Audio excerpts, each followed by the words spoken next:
ಚಿಲುಮೆ ವಿಚಾರಗಳ ವಿಸ್ಮಯ.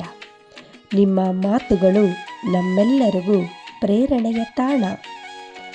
ಕನಸುಗಾರ, ನನಸುಗಳ ಸರದಾರ, ಸಹ ಶಿಕ್ಷಕರು, ಪ್ರಾಮಾಣೀಕೃತ ತರಬೇತುದಾರರು, ಪ್ರೇರಣಾದಾಯಕ ಮಾತುಗಾರರು, ಸಾರ್ವಜನಿಕ ಭಾಷಣ ಕೌಶಲ್ಯ ಕೋಚ್, ಶಿಕ್ಷಣದಲ್ಲಿ ತಾಂತ್ರಿಕತೆ ತರಬೇತುದಾರರು, AI in education trainer, life skill ಮತ್ತು ಸಾಫ್ಟ್ ಸ್ಕಿಲ್ ತರಬೇತುದಾರರು, ಕರ್ನಾಟಕ ರಾಜ್ಯ ಉತ್ತಮ ಶಿಕ್ಷಕ ಪ್ರಶಸ್ತಿ ಪುರಸ್ಕೃತರು, ಕರ್ನಾಟಕ ರಾಜ್ಯ ಶ್ರೇಷ್ಠ ತರಬೇತುದಾರ ರತ್ನ ಪ್ರಶಸ್ತಿ ಪುರಸ್ಕೃತರು, ಇಂಟರ್ನ್ಯಾಷನಲ್ ಇನ್ನೋವೇಟಿವ್ ಟೀಚರ್ ಅವಾರ್ಡ್ 2020 ಪುರಸ್ಕಾರಕ್ಕೆ ಭಾಜನರಾದವರು ಅವರೇ ನಮ್ಮ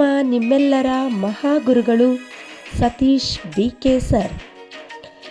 ಇವರು 1/5/1984 ಕರಿಬಸಪ್ಪ ದ್ರಾಕ್ಷಾಯಿಣಿ ದಂಪತಿಗಳ ಮಗನಾಗಿ ಜನಿಸಿದರು. ಇವರು MA MED ಪದವಿಯನ್ನು ಪೂರೈಸಿ ತನ್ನ ಚಿಕ್ಕ ವಯಸ್ಸಿನಲ್ಲೇ ಕನಸು ಕಂಡ ಕನಸುಗಾರ. ಅದನ್ನು 3/1/2007 ನನಸು ಮಾಡಿಕೊಂಡ ಛಲಗಾರ.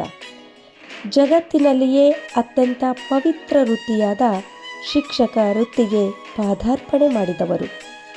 ಅಲ್ಲಿಂದ ತೆರೆದುಕೊಳ್ಳುತ್ತೆ ಅವರ ಜೀವನದ ಯಶಸ್ವಿನ ಯಶೋಗಾಥೆ. ಇಲ್ಲಿಯವರೆಗೂ 600ಕ್ಕೂ ಹೆಚ್ಚು ಆನ್ಲೈನ್ ವೆಬಿನಾರ್ ನಿರ್ವಹಣೆ ಮಾಡಿದ ಖ್ಯಾತಿ ಇವರ ಖಾತೆಯಲ್ಲಿದೆ. ಎಐ ಇನ್ ಎಜುಕೇಷನ್ ತರಬೇತುದಾರರು. ರಾಜ್ಯದ ಎಲ್ಲ ಜಿಲ್ಲೆಗಳ 1500ಕ್ಕೂ ಹೆಚ್ಚು ಶಿಕ್ಷಕರಿಗೆ ಆನ್ಲೈನ್ ಮತ್ತು ಆಫ್ಲೈನ್ನಲ್ಲಿ ತರಬೇತಿ ನೀಡಿದ ಸರ್ವೋತ್ತಮ ತರಬೇತುದಾರ. ಇಲ್ಲಿಯವರೆಗೂ ರಾಜ್ಯದ 4000ಕ್ಕೂ ಹೆಚ್ಚು ಶಿಕ್ಷಕರೊಂದಿಗೆ ಒಡನಾಟ, ಸಂವಹನ ತರಬೇತಿ ನಡೆಸಿದವರು, ಉತ್ತಮ ಸಂವಹನಕಾರರು.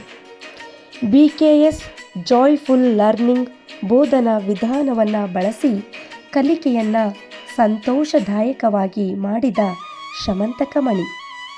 10 ಹಲವು ಸಂಘ ಸಂಸ್ಥೆಗಳು ಹಾಗೂ ಸರ್ಕಾರ ಪ್ರಶಸ್ತಿ ಗೌರವಗಳು ನೀಡಿ ಪುರಸ್ಕರಿಸಿದ್ದು ಉಂಟು. ಇತ್ತೀಚೆಗೆ ನಮ್ಮ ಹೆಮ್ಮೆಯ ಸ್ಪಾರ್ಕ್ ಅಕಾಡೆಮಿಯ ವತಿಯಿಂದ ನೀಡಲಾದ ರಾಜ್ಯಮಟ್ಟದ ಸರ್ವೋತ್ತಮ ತರಬೇತುದಾರರ ಪ್ರಶಸ್ತಿಗೆ ಭಾಜನರಾದವರು. ನ್ಯಾನೋ ಕಥೆಗಳ ನೇಕಾರ ಅವರೇ. ಅತ್ಯುತ್ತಮ ನಿರೂಪಕ, ಅತ್ಯುತ್ತಮ ತರಬೇತುದಾರ, ಮಹಾನ್ ಗುರುಗಳು ನಮ್ಮ ನಿಮ್ಮೆಲ್ಲರ ಪ್ರೀತಿಯ ಸತೀಶ್ ಸರ್. ಇವರನ್ನು ನನ್ನ ಗುರುಗಳು ಅಂತ ಹೇಳ್ಕೊಳ್ಳೋದಕ್ಕೆ ನನಗೆ ತುಂಬ ಹೆಮ್ಮೆ ಅನಿಸುತ್ತೆ.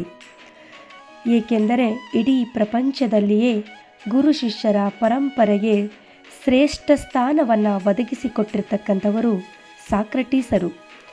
ಅಂತಹ ಸಾಕ್ರಟೀಸರ ಸ್ಥಾನವನ್ನು ತುಂಬಿದ ಇನ್ನೊಬ್ಬ ಸಾಕ್ರಟೀಸ್ ನಮ್ಮ ಸತೀಶ್ ಗುರೂಜಿ ಎಂದರೆ ತಪ್ಪಾಗಲಾರದು. ಪ್ರತಿಯೊಬ್ಬ ಶಿಷ್ಯರಿಗೂ ಹೆಮ್ಮೆಯ ಸಂಗತಿ ಏನು ಅಂದರೆ ತನ್ನ ಗುರುವಿನ ಬಗ್ಗೆ ತಾನು ಪರಿಚಯ ಮಾಡಿಕೊಡುವಂತಹದ್ದು. ಅಂತಹ ಒಂದು ಸುದೈವದ ಭಾಗ್ಯ ಇವತ್ತು ನನ್ನ ಪಾಲಿಗೆ ಒದಗಿ ಬಂದಿರೋದಕ್ಕೆ ನನಗೆ ತುಂಬ ಹೆಮ್ಮೆ ಅನಿಸುತ್ತೆ. ಇದಕ್ಕೆ ಅವಕಾಶವನ್ನು ಕಲ್ಪಿಸಿಕೊಟ್ಟಂತಹ ಸ್ಪಾರ್ಕ್ ಅಕಾಡೆಮಿಯ ಎಲ್ಲ ಮುಖ್ಯಸ್ಥರಿಗೂ ನನ್ನ ಹೃದಯದ ಅಂತರಾಳದ ನಮನವನ್ನು ಸಲ್ಲಿಸ್ತೇನೆ.